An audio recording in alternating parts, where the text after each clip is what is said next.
Sultan Syahir. Siapa, di mana, mengapa, dan bagaimana?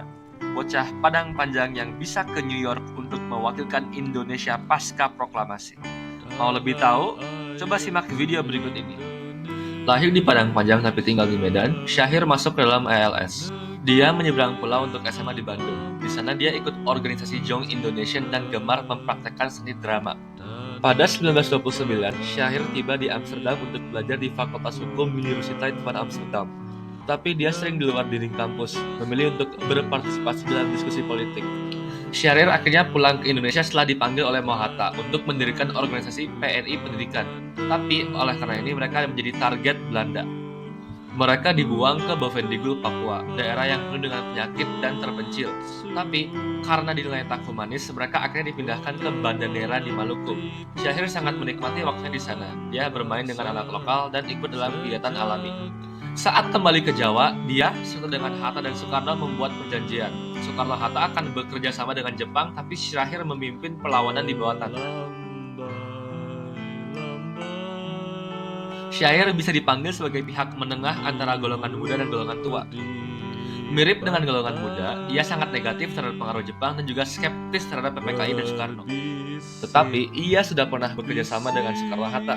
Ia juga mengapresiasi kepopuleran Soekarno di antara rakyat.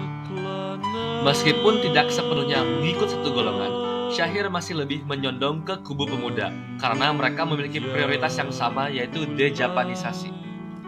Ia dan Soekarno juga sering tak sepakat atas tempo proklamasi. Syahrir ingin berburu-buru agar menyikapi peluang, tapi Soekarno maunya pelan-pelan dan sesuai Jepang. Saat hari-hari sebelum proklamasi tiba, Syahrir dan Soekarno ada perselisihan. Syahrir telah mendengar bahwa Jepang dibom atom pada 6 Agustus, dan dia ingin Soekarno segera mempercepat proklamasi. Tetapi Soekarno gigih.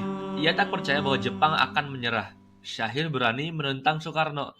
Di sini terlihat percik-percik konflik antara mereka, seperti yang diungkapkan Soekarno dalam biografi karya Cindy Adams. Dia tertawa mengejekku diam-diam, tak pernah di hadapanku.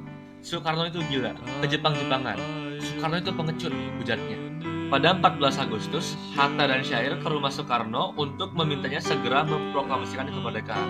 Kata Soekarno, ia akan lakukan besok harinya, tapi Syahrir masih ada keberatan hati. Syahrir tak mau proklamasi ini dikontrol oleh Jepang. Makanya ia mengumpulkan pemuda untuk siap mendemo. Mereka sudah siap pada tanggal 15 Agustus, tiba-tiba Soekarno mengundurkannya. Rencana Syahrir gagal. Perselisihan ini akhirnya memuncak dengan peristiwa Rengas Dengklok. Syahrir khawatir, ia takut akan membuat perpecahan lebih dalam di antara pejuang kemerdekaan. Ia lebih ingin mendesak Dwi Tunggal itu sendiri, tapi mereka tetaplah diculik. Pesan Syahrir hanya untuk mengurangi perselisihan antara pemuda. Beberapa sumber sejarah konfliknya mengenai hal ini. Dalam buku Syahrir karangan Rudolf Razek, Syahrir disebut-sebut sebagai orang yang menganjurkan Soekarno dibawa ke Rengas Dengklok. Soekarno sendiri memiliki pendapat bahwa dialah yang memanas-manasi para pemuda untuk melawanku dan atas kejadian pada malam itu. Saat Soekarno-Hatta kembali ke Jakarta, mereka menyusun proklamasi di rumah Laksana Maeda. Syahrir dan golongannya ingin merebut kuasa. Secara terburu-buru, mereka membuat naskah proklamasi sendiri, tapi gagal gara-gara tidak solid. Pada subuh 17 Agustus, Soekarno mendatangi Syahrir. Soekarno tegas, ia mengatakan bahwa proklamasi versi Syahrir tak akan diterima, tapi Syahrir boleh membantu menyusun proklamasi di rumah Laksana Maeda. Tetapi Syahrir menolak. Maka pada pagi hari 17 Agustus, Soekarno akhirnya memproklamasikan kemerdekaan Indonesia di rumahnya di Jalan Gangsaan Tim. Syahrir sendiri memilih untuk tidak hadir.